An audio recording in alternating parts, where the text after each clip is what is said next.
ખેત તલાવડી માટે તમે ફોટોમાં જોઈ શકો છો તેવું પ્લાસ્ટિક 2460 ચોરસ મીટર સુધીનું પ્લાસ્ટિક ખેડૂતોને મફત આપવામાં આવે છે. આ પ્લાસ્ટિકની કિંમતનો અંદાજ લગાવ્યો તો લગભગ 2,70,000 રૂપિયા સુધીની કિંમતનું થતું હોય છે. આ એક અમારો અંદાજ છે.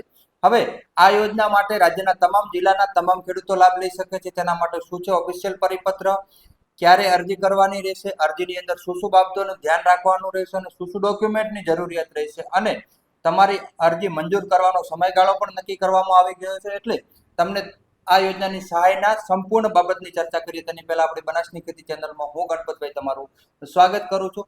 આવી જ ખેતી માટેની તમામ નાની મોટી યોજનાઓની માહિતી તમને સૌથી પહેલા અને સચોટ મળી જવાની. તેના માટે આપણી બનાસની ખેતી ચેનલને સબસ્ક્રાઇબ કરો અને તેની બાજુમાં આપેલું બેલનો આઇકોન છે તે અવશ્ય દબાવો અને આ વિડીયો વધુમાં વધુ ખેડૂતો સુધી શેર કરો એટલે રાજ્યના તમામ ખેડૂતો આ યોજનાનો લાભ લઈ શકે.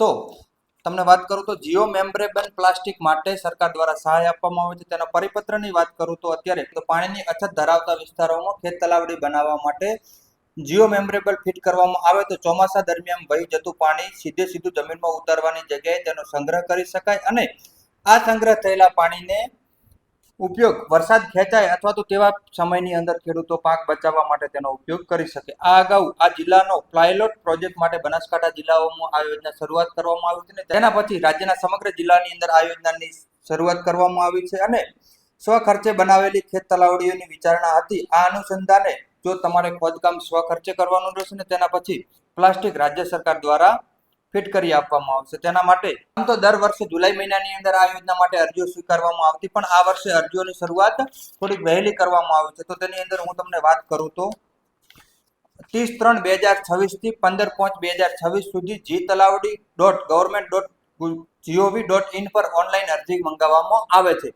અરજી કઈ રીતે કરવી તેની બાબતની મૂંઝવણ હોય તો આપણા વોટ્સઅપ નંબર ઉપર મેસેજ કરજો અને તે માટે આપણે વિડીયો બનીને આપણી યુટ્યુબની ચેનલ ઉપર મૂકવાનો પણ પ્રયત્ન કરશું. હવે શું છે સમગ્ર યોજના અને કેટલું ખોદકામ કરવાનું રહેશે અને શું શું ડોક્યુમેન્ટ જોઈશે તેની ચર્ચા કરીએ તો પહેલા તો આમ તો 10 જિલ્લાઓની અંદર શરૂઆત હતી, પણ અત્યારે સમગ્ર રાજ્યની અંદર શરૂઆત થઈ ગઈ છે. આ યોજના અંતર્ગત સરકારશ્રીના ખર્ચે ખેત તલાવડીમાં જીઓ મેમ્બ્રેબલ ફિટ કરવા માટેનો લાભ મેળવવા સારું ખેડૂત ખાતેદારોને ખેત તલાવડી સ્વખર્ચે કરાવવાની રહેશે અને તેના માટે પ્લાસ્ટિક જીઓ મેમ્બ્રેબલ ફિટ કરવા સરકારશ્રી દ્વારા કરવામાં આવશે. ખેત 15x15 મીટરની ખેત તલાવડી તમે બનાવતા હશો તો 3 મીટર ઊંડી ખેત તલાવડી હોવી જોઈએ અને તેના ઉપરના પાળાની વાત કરું તો 1.5:1 નો હોવો જોઈએ અને ખેત તલાવડીના મથાળે મહત્તમ 3 મીટર પટ્ટામાં એન્કરિંગ સાથે જીઓ મેમ્બ્રેબલની જરૂરિયાત 4 ચોરસ મીટર અને જો ખેત તલાવડી તમે 40x40 મીટરની બનાવતા હો તો 6 મીટર ઊંડી ખેત તલાવડીમાં પાળાનો અંદરનો સ્લેબ 1.5:1 નો રાખવાનો રહેશે અને મથાળે 3 મીટર પટ્ટામાં એન્કરિંગ સાથે જીઓ મેમ્બ્રેબલની જરૂરિયાત 2460 ચોરસ મીટર રહેશે.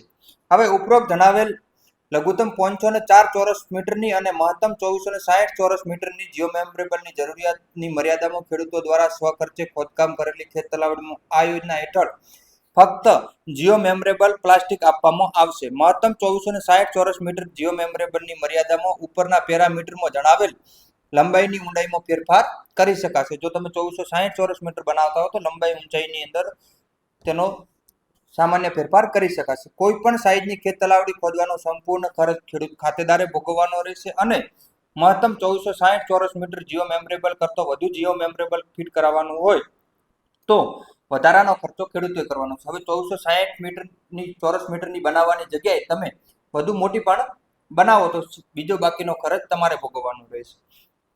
અહીંયા જે આપણે મીટર ઉપયોગ કરીએ છીએ ત્યાં ચોરસ મીટર જ ગણવાના છે. તમારે જે 1460 અને 504 નો શબ્દ આવે તે ચોરસ મીટરને ગણવાના રહેશે.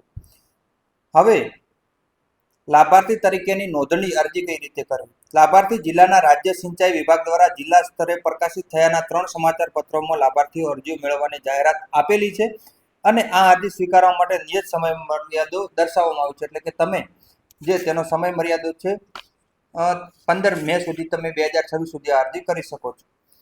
હવે સ્વખર્ચે ખેત તલાવડી ઈચ્છુક ખેડૂતોએ અરજીમાં ઓનલાઈન સ્વરૂપે નિયત સમય મર્યાદામાં પૂર્ણ કરવાની રહેશે અને ખેડૂત અરજીમાં પૂરી પાડવાની થતી વિગતોની વાત કરું તો ખેડૂતનું નામ, પૂરું સરનામું,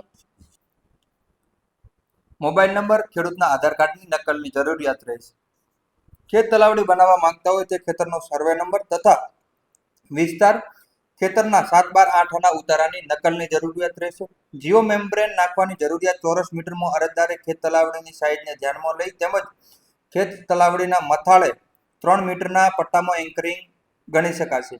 બાહેધરી પત્રક સ્વખર્ચે ખેત તલાવડીનું ખોદકામ કરવા અંગે તેમજ મરામત, સાફ સફાઈ અને જાળવણી સ્વખર્ચે કરવા અંગેની બાહેધરી ખેત તલાવડીના ખોદાણ કર્યા અંગેનો અને તેની મરામત, સાફ સફાઈ અને જાળવણી સ્વખર્ચે કરવાની રહેશે.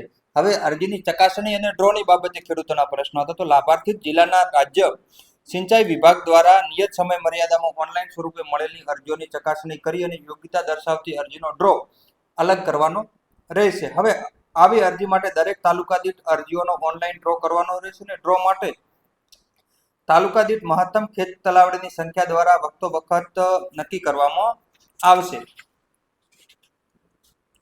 ડ્રોમાં સિલેક્ટ થયેલી અરજીઓ માટે સ્થળ તપાસ અને સાધનિક દસ્તાવેજોની ચકાસણી જિલ્લાના રાજ્ય સિંચાઈ વિભાગના અધિકારીઓ દ્વારા કરવાની રહેશે. આ તબક્કામાં અધૂરી વિગતો કે ખોટી વિગત ધરાવતી અરજીઓને બાકાત રાખવામાં આવશે. જે તે તાલુકા માટે નિયત થયેલ સંખ્યા કરતો જો ઓછી અરજીઓ સ્થળ તપાસ અને સાધનિક દસ્તાવેજની તપાસ બાદ પ્રાપ્ત થાય તો પ્રાપ્ત થયેલ અરજીઓ માટે પૂર્ણ ડ્રો કરવાનો રહેશે. જો ઓછી અરજીઓ મળશે તો તે જિલ્લાની તાલુકાની અંદર ફરી ડ્રો થશે અને જ્યાં સુધી નિયત થયેલી મર્યાદાઓમાં અરજીઓ ડ્રો પછી સાધનિક દસ્તાવેજોની ચકાસણી દરમિયાન પ્રાપ્ત ન થાય તો ડ્રોનું પુનરાવર્તન કરવાનું રહેશે. દરેક ડ્રો બાદ સ્થળ તપાસ અને સાધનિક દસ્તાવેજોની ચકાસણી બાદ યોગ્ય અરજીઓને ઓનલાઈન સિસ્ટમ દ્વારા જીઓ મેમ્બ્રેન નાખવાની કામગીરી માટે અલગ તારવવાની રહેશે. દરેક તાલુકા દીઠ ઓનલાઈન ડ્રોમાં નક્કી થયેલી અરજીઓ માટે ખેત તલાવડીની કામગીરી જ્યારે અરજદાર દ્વારા ઉપરોક્ત ધારાધોરણોને અનુસરીને પૂર્ણ કરેલ હોય તેવા કિસ્સામાં જીઓ મેમ્બ્રેન ફિટ કરવાની કામગીરી જિલ્લાના રાજ્ય સિંચાઈ વિભાગ દ્વારા કરવામાં આવશે. જીઓ મેમ્બ્રેન ફિટ કરવા માટે યોજનાની અમલીકરણ કામગીરી તમામ જિલ્લાઓની અંદર સિંચાઈ વિભાગ દ્વારા કરવાની રહેશે. ઓનલાઈન પોર્ટલની વાત કરું તો તમે gkhettalaवडी.com gov.in પર તમે અરજી કરી શકો છો. વિસ્તારને પ્રાથમિકતા આપતી વખતે વરસાદી પાણીનો સંગ્રહ હેતુ જળવાઈ રહે તે બાબતનું ખાસ ધ્યાન રાખવાનું રહેશે. તો હજી સુધી તમે બનાસની ખેતી ચેનલને સબસ્ક્રાઇબ કરો ને તેની બાજુમાં આપેલું બેલનો આઇકોન છે તે અવશ્ય દબાવો અને આ વિડીયો તમામ ખેડૂતો સુધી શેર કરો. અને હા, તમે જો આવી ખેત તલાવડીનો લાભ લેવા માંગતા હોય પાણીનો સંગ્રહ કરવા માટે તો અત્યારે તેના માટે યોજનાઓ ચાલુ છે. અત્યારે જ ફોર્મ ભરી દેજો. ધન્યવાદ મિત્રો. ખેત તલાવડી માટે તમે ફોટોમાં જોઈ શકો છો તેવું પ્લાસ્ટિક 1460 ચોરસ મીટર સુધીનું પ્લાસ્ટિક ખેડૂતોને મફત આપવામાં આવે છે. આ પ્લાસ્ટિકની કિંમતનો અંદાજ લગાવી તો લગભગ 2,70,000 રૂપિયા સુધીની કિંમતનું થતું હોય છે. આ એક અમારો અંદાજ છે. હવે આ યોજના માટે રાજ્યના તમામ જિલ્લાના તમામ ખેડૂતો લાભ લઈ શકે છે. તેના માટે શું છે ઓફિશિયલ પરિપત્ર, ક્યારે અરજી કરવાની રહેશે, અરજીની અંદર શું શું બાબતોનું ધ્યાન રાખવાનું રહેશે અને શું શું ડોક્યુમેન્ટની જરૂરિયાત રહેશે અને તમારી અરજી મંજૂર કરવાનો સમયગાળો પણ નક્કી કરવામાં આવી ગયો છે. એટલે તમને આ યોજનાની સહાયના સંપૂર્ણ બાબતની ચર્ચા કરીએ તેની પહેલા આપણે બનાસની ખેતી ચેનલમાં હું ગણપતભાઈ તમારું સ્વાગત કરું છું. આવી જ ખેતી માટેની તમામ નાની મોટી યોજનાઓની માહિતી તમને સૌથી પહેલા અને સચોટ મળી જવાની